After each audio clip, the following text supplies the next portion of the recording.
que Paulo de Tarso pensava do Cristo cósmico? Paulo de Tarso tem sido acusado de ter introduzido no cristianismo um Cristo diferente do Jesus dos Evangelhos. De fato, ele fala mais do Cristo, Rei imortal dos séculos, do que do Jesus, o carpinteiro de Nazaré, que ele não viu em carne. Ele se gloria de ser apóstolo, não do Jesus carnal, entre aspas, mas do Cristo imortal, que lhe apareceu às portas de Damasco e o transformou totalmente. Dizem alguns teólogos que Paulo transformou o humilde Jesus da Galileia num herói e redentor do mundo, à maneira dos super-homens dos escritores gregos, sobretudo nas epístolas aos Colossenses, aos Efésios e aos Filipenses. Exalta Paulo as glórias do Cristo cósmico, que bem pouca semelhança tem com o singelo Jesus dos Evangelhos.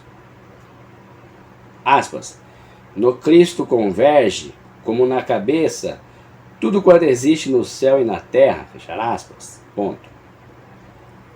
O Cristo é, aspas, superior a todos os principados, potestades, virtudes e dominações, e outro nome haja, não só neste mundo, mas também no outro. Ele, que de tudo enche o universo inteiro. Fechar aspas, ponto. Estas palavras lembram o início da epístola aos Filipenses, em que Paulo canta o Cristo cósmico, que estava na glória de Deus e não julgou dever aferrar-se a essa divina igualdade, mas esvaziou-se dos esplendores divinos e revestiu-se da natureza humana, tornando-se homem, servo, vítima, crucificado. E por isso, Deus o exaltou soberanamente e lhe deu um nome que está acima de todos os nomes. De maneira que, em nome do Cristo, se dobram todos os joelhos dos celestes, dos terrestres e dos infraterrestres. E todos confessam que é o Senhor. Nestas palavras, como já dissemos, Paulo descreve a passagem do Cristo pré-humano para um supercristo pós-humano, tornando-se maior depois da encarnação do que era antes. A Vulgata Latina diz que Deus o exaltou, mas o original grego de Paulo diz enfaticamente que Deus o superexaltou, o exaltou soberanamente, tornando-se ele maior do que fora. Os teólogos dogmáticos não admitem uma evolução no Cristo, porque identificam o Cristo com a própria divindade, em que não há evolução. Mas se o Cristo é o, aspas, primogênito de todas as criaturas, fechar aspas, na expressão de Paulo, é possível uma evolução.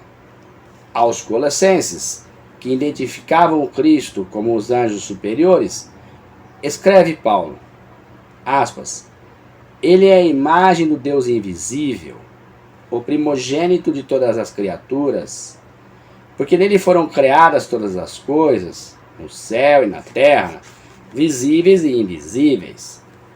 Tudo foi criado por ele e para ele. Ele é anterior ao universo, e nele o universo subsiste. Ele ocupa a primazia em todas as coisas, e nele aprove residir toda a plenitude, fechar aspas, ponto. A plenitude, pleroma, é, para Paulo, a divindade, em oposição à vacuidade, kenoma. Para Paulo, o Cristo é a primeira e mais perfeita emanação individual da divindade universal, anterior a qualquer outra criatura, sendo ele a primeira de todas as criaturas cósmicas, o alfa e o ômega, no dizer de Teilhard de Chardin, o princípio e o fim, na linguagem do Apocalipse. O Cristo é, segundo João, o, aspas, unigênito do Pai, fechar aspas, a criação única da divindade, o único teogênito, ao passo que nós e todas as outras criaturas somos cristogênitos, criados pelo Cristo, como diz o autor do quarto evangelho, aspas, por ele foram feitas todas as coisas, e nada do que foi feito sem ele, fechar aspas, ponto. A confusão que certos teólogos fazem entre Deus e divindade tem dado aso a controvérsias seculares e milenares. Segundo os livros sacros, sobretudo na visão de João e de Paulo, o Cristo é Deus, mas não é a divindade, que ele chama Pai, entre aspas, que está no Cristo e no qual o Cristo está, mas, aspas, o Pai é maior do que eu, fechar aspas, ponto. Deus, à luz dos livros sacros, é a mais alta emanação individual da divindade universal. Portanto, criatura da divindade, o primogênito de todas as criaturas, fechar aspas. Em face disto, compreende-se que Pedro, numa de suas epístolas, previna os cristãos daquele tempo, dizendo que, nos escritos do irmão Paulo, há certas passagens difíceis que os ignorantes pervertem para a sua própria perdição. De fato, para Pedro e outros pescadores galileus, deve ter sido difícil ter uma visão exata do Cristo cósmico, do erudito ex-rabino e iluminado vidente do Cristo Logos. Uma intuição cósmica nunca é exprimível em termos de análise intelectual. Tanto em nossos dias quanto naquele tempo persiste a mesma dificuldade. Ainda hoje há filósofos e teólogos que consideram Paulo de Tarso como um falsificador dos evangelhos, como um contrabandista que teria introduzido no cristianismo um Cristo cósmico ao lado do singelo Jesus Nazareno. Entretanto, o Cristo de Paulo é o mesmo Nazareno descrito pelos evangelistas, mas visualizado da excelsa perspectiva do Logos pré-histórico, que também João, o místico, descreve no início do seu evangelho. Aspas, no princípio era o Logos, e o Logos estava com Deus, e o Logos era Deus, fechar aspas, ponto.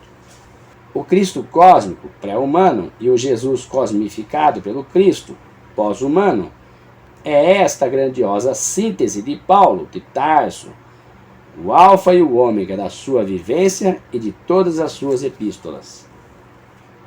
Vamos a algumas palavrinhas.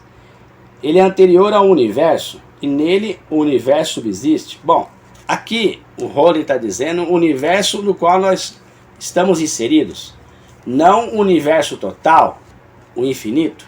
É porque nesse espaço do universo sideral não havia o planeta Terra.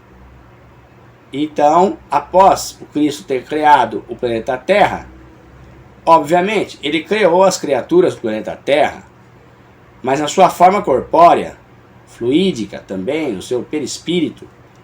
O Cristo não criou as criaturas na forma da entidade. O Cristo não criou as entidades espirituais. Não são as entidades que ele criou.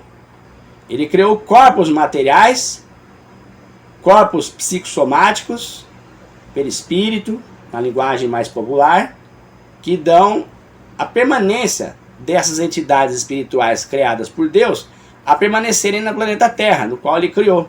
Ele criou o planeta Terra, que está inserido no universo, obviamente que no universo mais próximo do qual nós já temos entendimento, não o universo infinito. E nesse planeta, Jesus recebe entidades espirituais. E essas entidades foram criadas, sim, por Deus, pela divindade, o Deus criador do universo infinito. E aí Jesus, com a formação do planeta Terra, permite essas entidades fazerem a sua atualização, a sua evolução, a sua autorrealização, a sua libertação, por intermédio do uso do corpo. O corpo é matéria-prima da natureza, oriunda da terra. O que Jesus fez foi criar o corpo e perispírito. Então o que Jesus fez foi dar ao espírito um lugar para habitar, nós chamamos de corpo, e no astral superior chamamos de perispírito, ou até mesmo nos umbrais, se está em perispírito, criatura, Alguns já se emanciparam desse corpo, não utilizam mais o corpo material nem o perispiritual, são luz própria, mas a entidade, na sua forma individual, foi Deus que criou. Este é um trecho do livro O Cristo Cósmico e os Essênios, do professor Roberto Roda, editora Martim Claret.